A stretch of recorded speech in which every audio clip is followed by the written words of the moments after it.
Well, welcome back. This is Domain Dave from CheapWineFinder.com. Another companion podcast, like I always say, to a wine we wrote up on the CheapWineFinder.com website. We do 3 value price wines a week, and this is the end of November 2023. We're starting to go a little bit upscale, and what we don't want to spend too much money, so what we have is a wine that's got kind of fancy production techniques and vineyard selection, but doesn't cost that much. So what we have is the Poppy Santa Lucia Highlands Chardonnay 2019.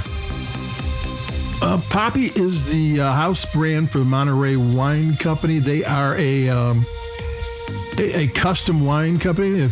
They will make wine up to 800 cases. That's times 12. We're up to 1 million bottles for anybody who wants to.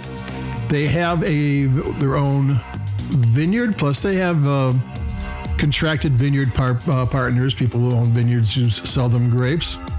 The Poppy comes from their vineyard. This is a single vineyard wine that I found for $13.99, $14, and that's about right. I mean, it could be a little bit cheaper here and there, but that's about the price. So this is single vineyard Chardonnay. This is their house brand. It's in the Santa Lucia Highlands.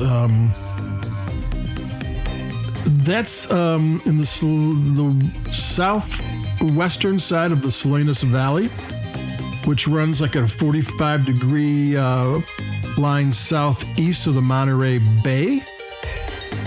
It's up in the foothills of the Santa Lucia Mountains, and it's a really great place. It's cool, it's dry, it allows the grapes to have good sun, and it gives it not too much water. Water at the wrong time of rain is bad for grapes.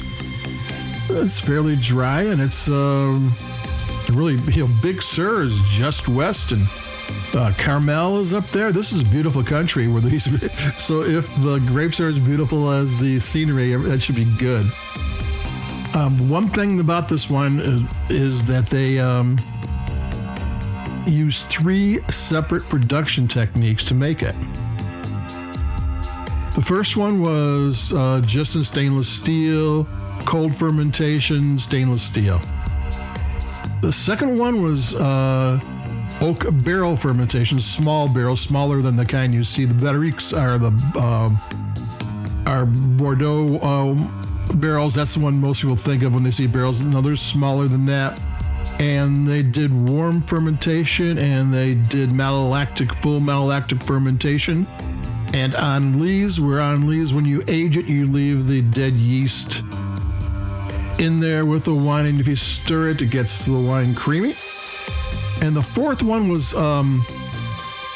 kind of a mixture. It was in stainless steel, but they added French oak. And they didn't say how they added French oak, but it could be staves.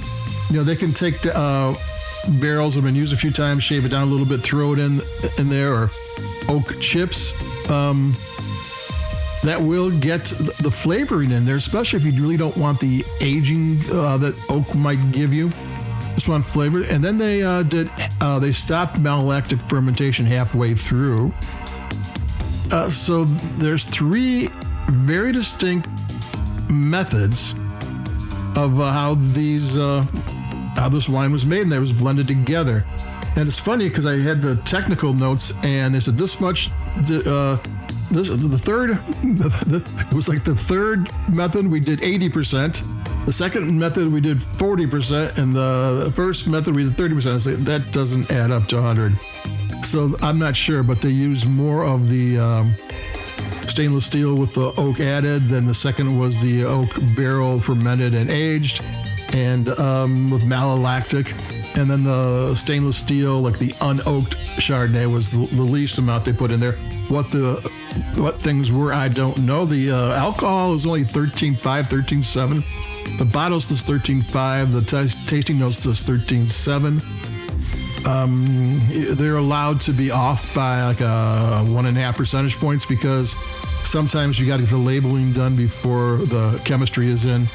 So, but with wines going at 14.5 and higher nowadays, 13.5 is kind of balanced. I'm going to take a sip.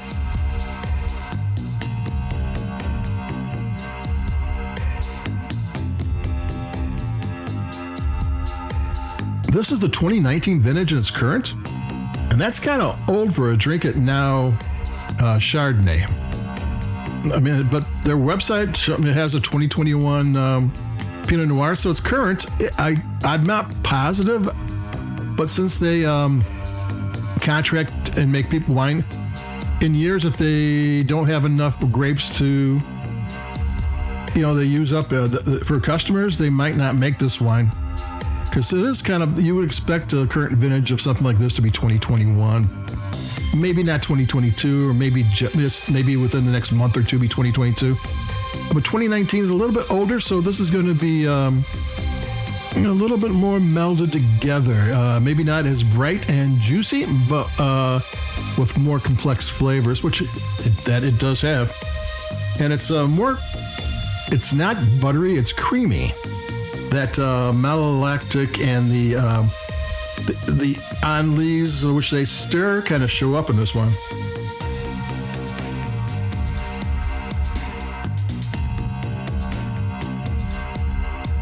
Yeah, I mean that there is some age. Everything is kind of like a stew. All the flavors kind of mixed together. It actually works pretty well.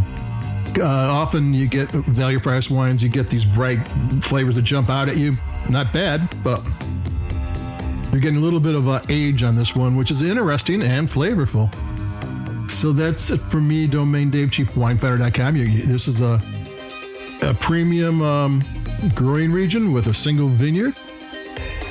Made with some effort. They made it 3 different ways. They didn't have to.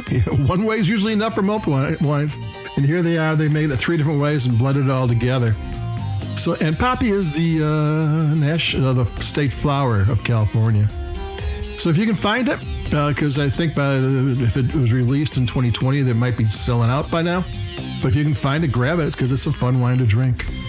So that's it for me, Domaine Dave from CheapWineFinder.com. Like I said, we're getting into the holiday season, so we're going to be going upscale here and there. We try to do bubblies and just interesting wines to pull out when friends and family come over. So adios, keep it cheap. I'll be talking to everybody. Don't really have anything planned, but I will in the next few days. So I'll tell people now it doesn't matter. So I'll talk to everybody in a couple days. Like I said, we do this 3 times a week. So adios, bye-bye.